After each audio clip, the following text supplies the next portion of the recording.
YouTube channel पे आप सभी मित्रों का हार्दिक अभिनंदन है। मित्रों, आज हम लोग आधुनिक भारत के दूसरे अध्याय में हम लोग प्रवेश कर गए हैं और इस अध्याय का नाम है ब्रिटिश साम्राज्यवादी विस्तार।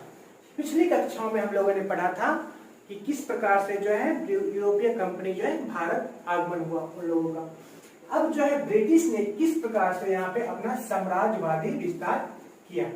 यहाँ दोस्तों सबसे पहले समझने वाली बात यह है कि साम्राज्यवाद होता क्या है।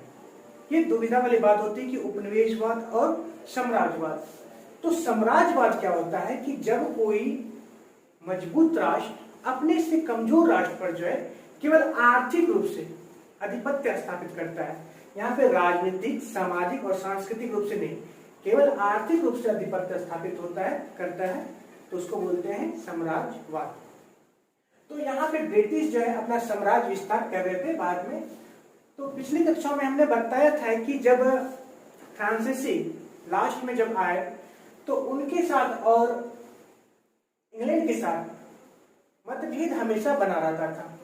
इसलिए अंग्रेज और फ्रांसीसियों के बीच जो है युद्ध हुआ, जिसे आंग्ल फ्रांसीसी युद्ध के नाम से भी जाना जाता है और कहीं कहीं पे कर्नाटक युद्ध के नाम से भी इसे जानते हैं, क्योंकि यह क्षेत्र जो है कर्नाटक क्षेत्र के अंतर्गत ही सारा युद्ध हुआ था। तो सबसे पहले हमें देखना है विषय वस्तु के अंतर्गत कि युद्ध का कारण कैसे कैसे हुआ। यह जो कर्नाटक युद्ध हुआ, यह 3 कर्नाटक युद्ध हुए टोटल, ठीक है।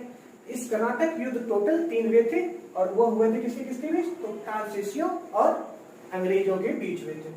मित्रों, सबसे पहले हम लोग थोड़ा सा मैप देख लेते हैं कि उस समय की तत्कालीन मैप जो थी उसमें देख सकते हैं आप कि यह जो क्षेत्र था, यह क्षेत्र था त्रावणकोर और इस पर जो आधिपत्य था उस समय उस अंग्रेजों का आधिपत्य था, अंग्रेज के अधीन क्षेत्र थे। और यहीं पे एक बस्ती थी माहे, जो कि फ्रांसीसियों की बस्ती थी माहे। और इसके विपरीत देख सकते हैं कि यहाँ पे मद्रास था और ये थे कर्नाटक। एक्चुअली हुआ यूं कि कर्नाटक ये निजाम जो थे, निजाम हैदराबाद के निजाम जो थे, यहाँ पे जो भी शासन करते थे उसको बोला जाता था निजाम। हैदराबाद में जो भी शासन करते थे उसको बोला जाता था निजाम। इसने क्या किया, इस कर्नाटक को जीत लिया और इस पर जो है अपने जो प्रतिनिधि भेजे उसको बोला जाता था नवाब, ठीक है। तो यहाँ पर निजाम से संबंधित थे नवाब। नवाब को बनाया जाता था निजाम के माध्यम से। तो हुआ यूं कि जब अंग्रेज और फ्रांसीसी दोनों संघर्षरत थे तो इसी बीच क्या हुआ कि दोनों में आपसी भिड़ंत होती रहती थी और वह दोनों जो है यूरोप में ऑस्ट्रिया के उत्तराधिकार के लिए संघर्षरत थे। इसी बीच दोनों में जो तनाव था वह तनाव देखने को मिला इंडिया में, और देखने के इसी तनाव को देखते हुए यहाँ पर जो है एक षड्यंत्र होना शुरू हो गया। अंग्रेज का एक सैनिक था बार्नेट, कैप्टन बार्नेट थे। वह क्या किए, कैप्टन बार्नेट ने ये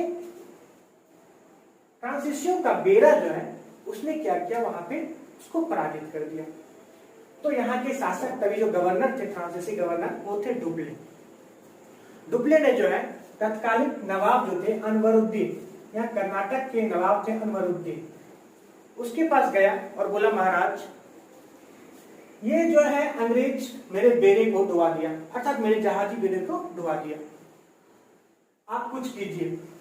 तो अनवरुद्दीन जो है वो वहां पे उदासीन दिखा और उसने कोई एक्शन नहीं लिया। इस चीज को देखते हुए डुप्ले ने बोला कि चलो तुम नहीं ले रहे हो तो अब मुझे ही कुछ करना पड़ेगा। इसने क्या किया, इसने जवाबी हमला किया अंग्रेजों पर, और जब जवाबी हमला किया तो उसके पश्चात जो है अब यहाँ पे हस्तक्षेप करने आया कौन, नवाब। और जब नवाब ने हस्तक्षेप करने के लिए आया तो यहाँ पर नवाब जो है, नवाब और फ्रांसीसियों के बीच जो है संघर्ष हुआ। उसमें नवाब जो थे अनवरुद्दीन वो साथ दे रहे थे अंग्रेजों को, तो अंग्रेज जो साथ दे रहे थे अनवरुद्दीन को, तो दोनों के बीच संघर्ष हुआ और इस युद्ध में क्या हुआ, कर्नाटक के नवाब की पराजय हो गई। और उस युद्ध का जो नाम था उसका नाम था सेंट थॉम का युद्ध। यह हुआ था फ्रांसीसियों और अनवरुद्दीन के बीच, यह युद्ध हुआ था सेंट थॉम की युद्ध। 1748 में, और इसमें कर्नाटक के नवाब क्या हो गए, पराजित हो गए।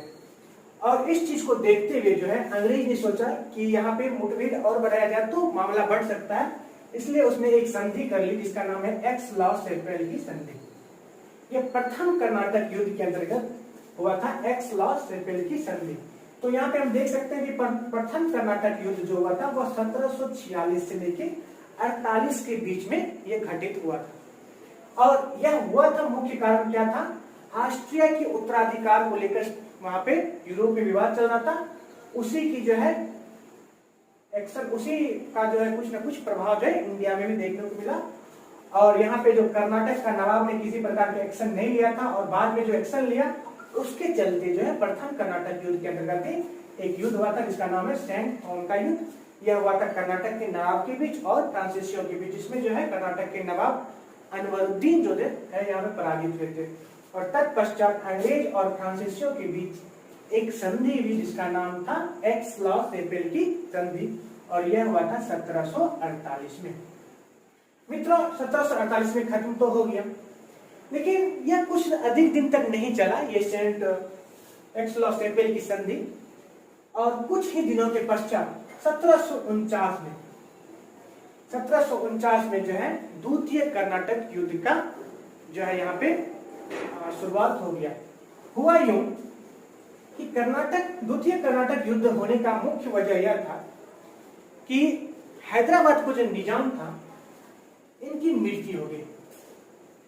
जब मृत्यु हो गई हैदराबाद के निजाम की, तो उस समय क्या हुआ कि अब यह निजाम बनने की होड़ शुरू हो गई। निजाम अगला कौन बनेगा, अगला निजाम कौन बनेगा, इसी बात की चर्चा होनी शुरू हो गई।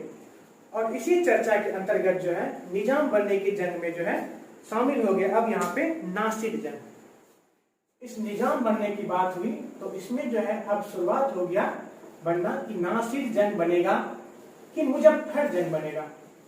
ठीक है, ये बात होनी शुरू हो गई कि अगला जो जैसे नवाब की ये निजाम की मृत्यु हुई, निजाम की मृत्यु के पश्चात क्या हुआ कि अब होड़ शुरू हो गई कि अगला शासक कौन बनेगा।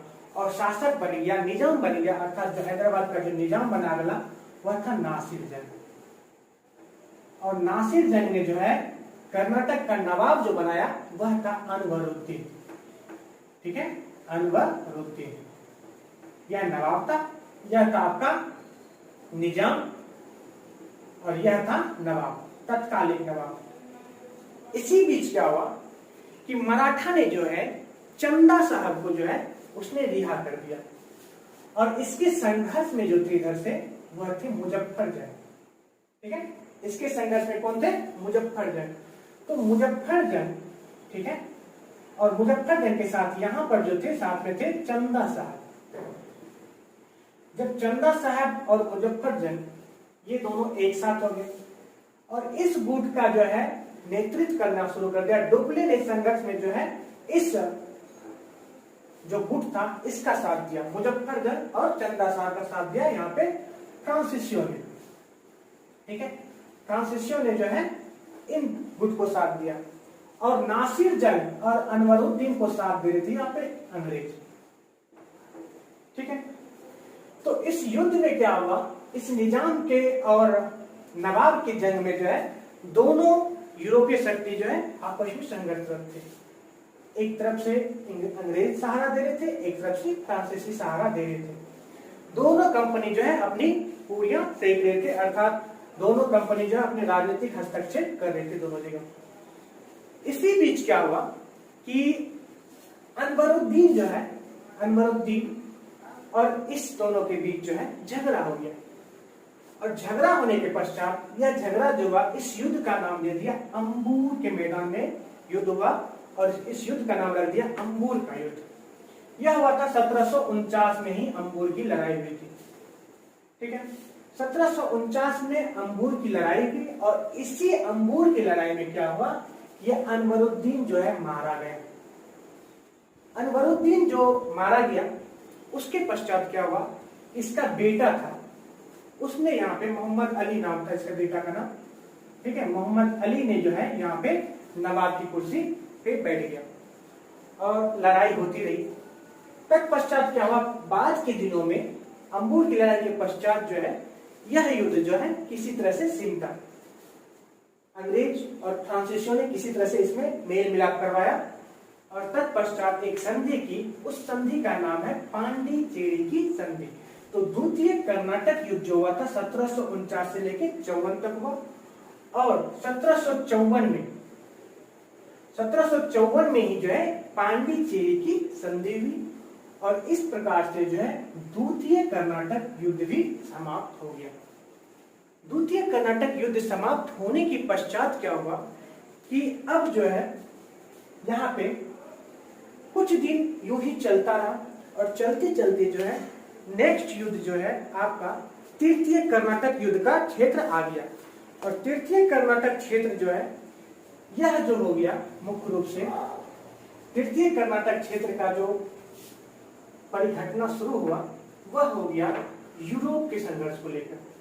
ठीक है, तृतीय कर्नाटक युद्ध का जो परिघटना शुरू हुआ वह हो गया आपका ये यूरोप में जो है संघर्ष थे और तभी एक युद्ध चल रहा था, सप्तवर्षीय युद्ध।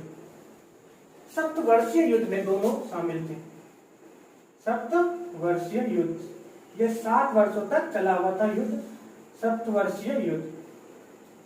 इसी युद्ध के दौरान क्या हुआ कि 2 गुट था, एक था ऑस्ट्रिया और एक तरफ था पर्सा। ठीक है, एक तरफ था ऑस्ट्रिया और एक तरफ था पर्सिया।